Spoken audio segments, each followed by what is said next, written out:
आज आपका जन्मदिन है। जन्मदिन मुबारक हो भगत सिंह। ओए थैंक यू यारा। कैसा है तू? और हमारा देश कैसा है? वैसा ही जैसा आप छोड़ के गए थे। यानी कि हम अभी भी अंग्रेजों के गुलाम हैं?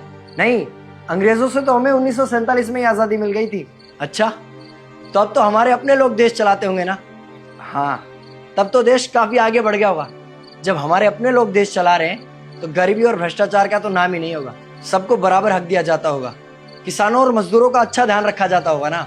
नहीं, ऐसा तो कुछ नहीं है। तो कैसा है बताना मुझे। कैसे हमारे अपने नेता, हमारे आजाद भारत के नेता, 100 साल हो गए मुझे गए हुए, बताना। हमारे अपने नेता वो तो अपनी जेबें भरने में लगे हुए हैं। आने वाली 7 पीढ़ियों को नहीं बल्कि 700 पीढ़ियों को ना कमा कर खाना पड़े उस चीज के इंतजाम में लगे हुए हैं। तो तुम लोग क्या कर रहे हो और हमारे देश का युवा क्या कर रहा है? हम लोग तो इंस्टाग्राम पर रील्स देखने में बिजी हैं। यानी कि हमारी कुर्बानी का देश के लोगों पर कोई असर नहीं पड़ा। देश के लोगों में कोई देशभक्ति नहीं, कोई देश प्रेम नहीं।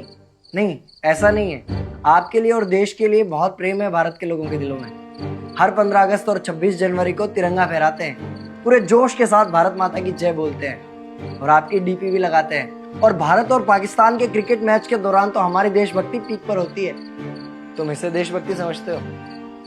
तो फिर क्या है देशभक्ति? अगर तुम्हारी देशभक्ति समाज को सुधारने में, गरीबों को अच्छी शिक्षा या बराबर का हक नहीं दिलाती तो कोई काम की नहीं है तुम्हारी देशभक्ति।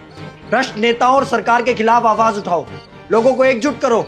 लेकिन अगर हमने सरकार के खिलाफ आवाज उठाई या नेताओं से सवाल पूछे तो हमें एंटी नेशनलिस्ट कहा जाएगा या हमें गद्दार करार दे दिया जाएगा।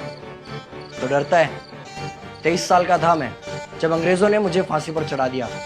मुझे तो आतंकवादी कहा गया था। अगर अब नहीं जागे तो ये देश सोता रहेगा। ये सरकारें, ये नेता देश को बेच खाएंगे। इस भ्रष्ट सरकारी तंत्र से लड़ो। देश को क्रांति की जरूरत है। क्रांति यानी कि हमें हथियार उठाने होंगे, बंदूकें उठानी होंगी जैसे आपने उठाई थी? नहीं, हमारी क्रांति विचारों की थी। जब अंग्रेजी हुकूमत ने हमारी आवाज नहीं सुनी तो हमने और जोर से आवाज लगाई और अपने विचार रखे। और क्रांति केवल सत्ता को बदलने तक सीमित नहीं है, बल्कि इस भ्रष्ट अन्यायी तंत्र को जड़ से उखाड़ कर फेंकना है। पर ये होगा कैसे? अपने आसपास से शुरुआत करो। जो भी तुम्हें भ्रष्ट नजर आए उसके खिलाफ आवाज उठाओ, एक्शन लो। तुम्हारे टैक्स का पैसा नेताओं की जेब में जा रहा है, हिसाब मांगो। अपने वोट का सही इस्तेमाल करो, लोगों को जागरूक करो और इस देश को आजाद करवाओ। इंकलाब जिंदाबाद, इंकलाब जिंदाबाद।